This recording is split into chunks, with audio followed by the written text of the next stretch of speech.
I think the proliferation of vape products for youth and underage youth is a crisis, as the Surgeon General put out there. Smoking cigarettes had gone down to about 8%. Vaping had gone up to about 38%. And to me, that's a troubling issue. I think the vaping issue is an interesting one because it points to the similarity, really, I think, ultimately between alcohol and marijuana in terms of how you talk to kids about it, how you educate about it, and how you handle public policy. I think it's similar to Joe Camel back in the old days, and where the cigarette manufacturers were kind of showing how, using tobacco was a really good thing. For most adolescents that they're using a battery-driven device, it's not actual vaping. So while they call it vaping, they're still inhaling a combusted substance. The battery superheats the substance, and that heat is known to be a problem for the lungs. Whether it's cannabis or tobacco or even flavored liquid, if we're superheating something and taking that into our lungs, again, we're deviating from what our lungs were designed to do. And now we're finding that superheating some of those flavorings makes them carcinogenic.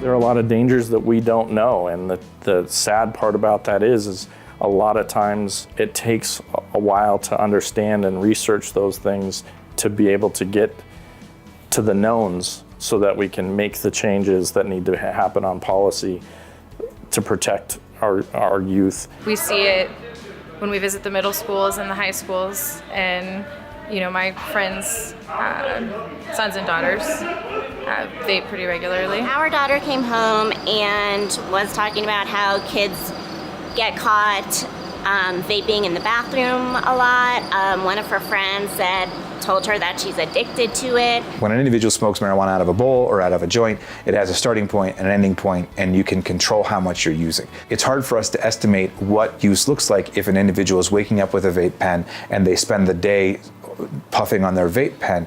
That's basically keeping them intoxicated for the entire day, and that's a significant shift.